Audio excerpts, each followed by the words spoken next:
Have you ever looked out of the window of an underground train?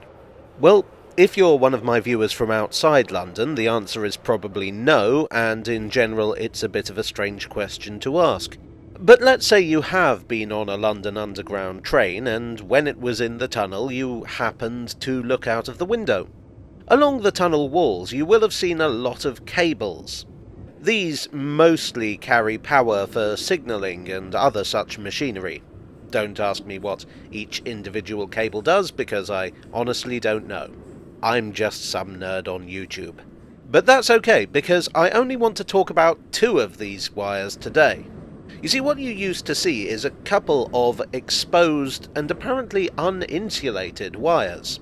They were very thin and kind of shiny, and these served two rather interesting purposes. Now, something you may have noticed on the tube is that communication is not necessarily easy. Wi-Fi reception tends to be pretty bad, and of course, for most of the history of the tube, Wi-Fi was not a thing that existed.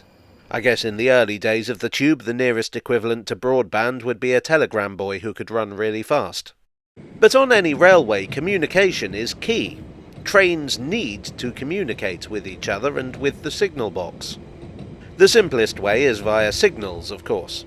The classic method to get a message from the train to the signalman was quite simply to literally write a message and give it to the signalman when they passed the box. In the early days, the only way to communicate between signal boxes with any kind of speed was by sending a man on horseback.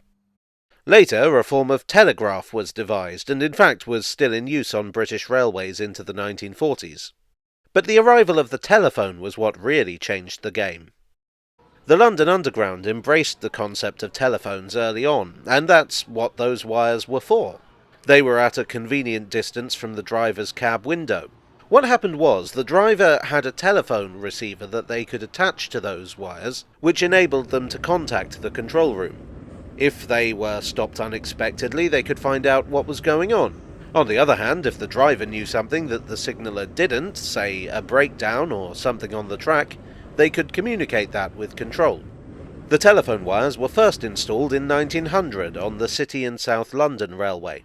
This was the first deep-level tube line and the first electrically powered metro train in Britain. It was roughly the City branch of the Northern Line, and in 1900 it was 10 years old. The telephone system was soon adopted on other lines, what would become the Bakerloo, Piccadilly and Central lines and the Charing Cross branch of the Northern Line. In the early days, the telephones communicated with the nearest station. Then, in 1914, it was changed so that the train would be calling the electrical substations nearby, the people in charge of the power supply.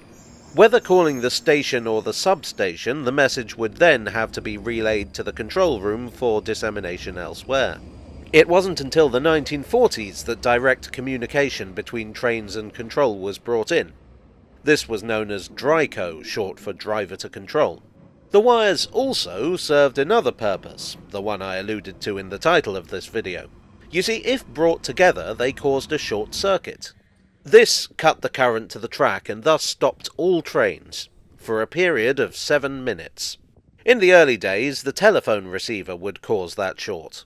Since the 1940s, as part of the same upgrade that brought DRICO in, it no longer did. What would happen instead was that the driver could bring the wires together, simply by manually pinching them, and that would cause the short. What would happen then is that an alarm would be sounded in the substations. The current would be cut for 7 minutes, during which time, hopefully, action would have been taken. If more time was needed to communicate with control, the wires could be pinched together again for a 7-minute extension. Or a bar could be put across the rails to maintain the short circuit. Drivers used to call the technique pinch and rub. Pinch the wires together, rub the dirt off your fingers. Incidentally, the voltage in the wires was 5 to 10 volts, so it was perfectly safe to touch. I mean, obviously don't mess around, you probably shouldn't lick them or anything. Actually, don't lick anything you find on the underground. That's my life advice for today. The system was only in use in tunnels, and even then, not always. For instance, the Heathrow Loop did not include it. Where the wires weren't, telephones were available at intervals. Not as quick, but usually they weren't mounted too far apart, every 60 yards or so. From the 1960s, the Underground began experimenting with radio, in particular on the then under construction Victoria Line, which was being used as a testbed for a lot of different innovations. By 1984, radio was in use across the Underground network, although reception could be patchy in places. In the early part of this century, it was drastically improved with the introduction of the Connect network.